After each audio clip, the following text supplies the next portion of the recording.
Oge gripped a strong, sturdy plant with one hand while clutching White's hand tightly with the other.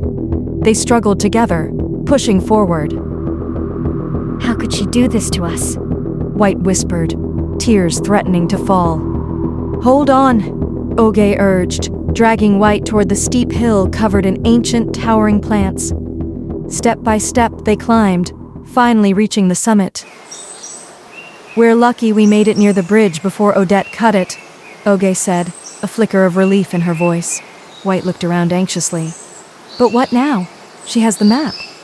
Oge frowned. If we don't know the way, how can we even get back? Just then, a thin wisp of smoke curled in the distance. Is that a house? Oge asked, eyes wide. Let's go find out, White answered, their hope rekindled. They crept quietly, careful not to rustle the dried leaves beneath their feet. When they reached the house, Oge knocked firmly twice on the door. Princess Oge, no, White whispered urgently. Who knows what lives here? Maybe some beast, she added, voice trembling. But the scent of cooking food filled the air, warm and inviting. I think normal people live here. Hunters, maybe? Oge said confidently. Several more knocks brought no reply. With no hesitation, they pushed the door open. Inside, the house revealed a surprising elegance, polished furniture, a cozy fireplace, and a tidy living room that spoke of comfort and care. Something's cooking, White said, drawn toward the kitchen.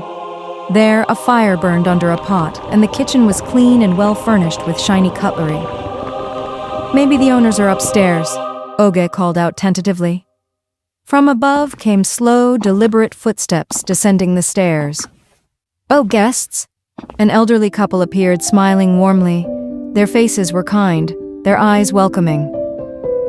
You must be tired and hungry, the old man said gently. Come, sit. We'll give you food and drink. And after that, you can wash up and rest, the old woman added with a soft smile. The girls, too surprised to speak, followed them to the dining table.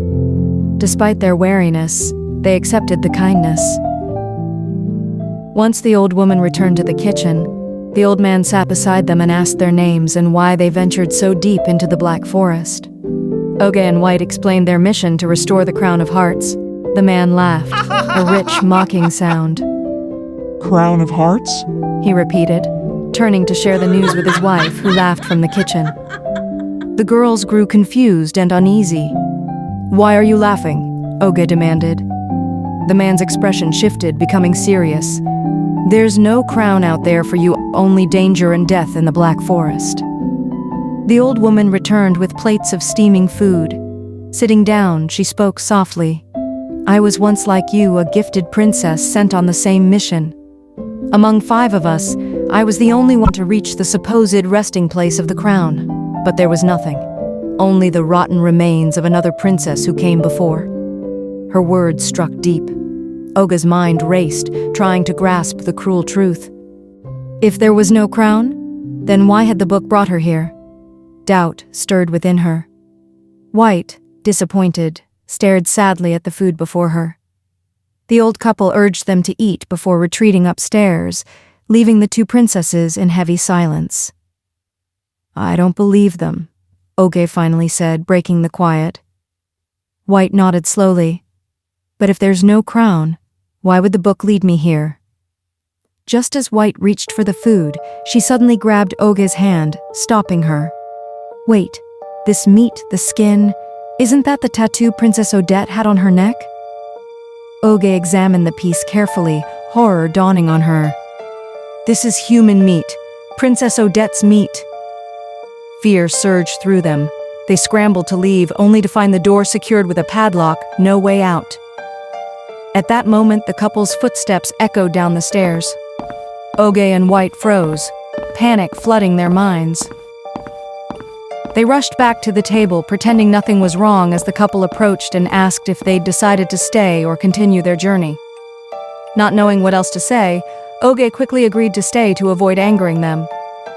Good, the old woman exclaimed, urging them to eat. But suspicion flickered in her eyes as she asked, Why don't you eat? White's gaze darted to the old man's belt where a key hung. She signaled Oge discreetly. Before the woman could react, Oge spilled hot food onto her face.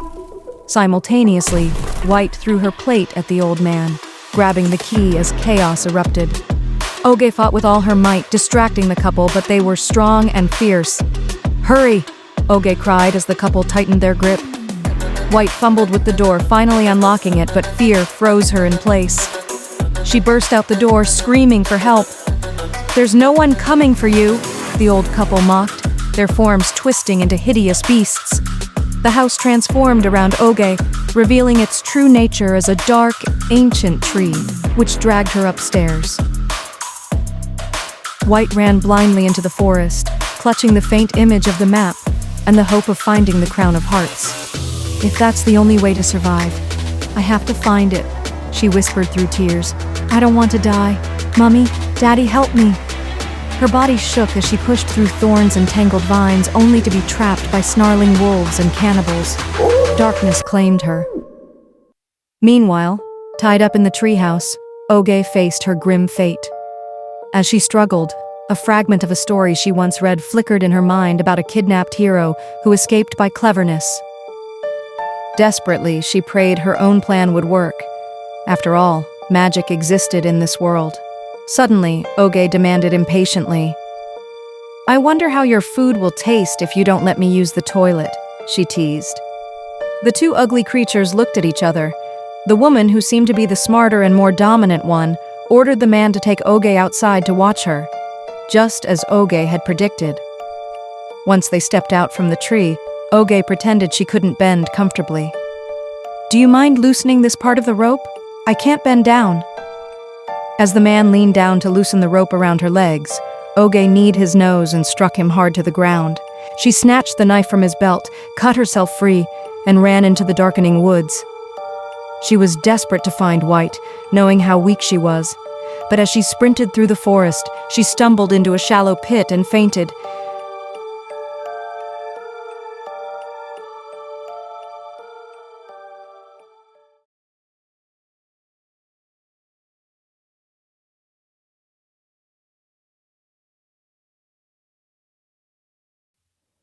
Oge jerked awake, still inside the pit. She had dreamt of the Crown of Hearts, resting atop a glowing rock inside a waterfall. She had even seen the map. Determined, she crawled out and ran in the direction her dream had shown, over an hour through thorns and trees. In the distance, she saw smoke rising from an ugly little village. She crept closer and saw people locked in cages, savage creatures drinking and eating wildly. Wolves and hyenas roamed freely. Among the captives, she spotted White.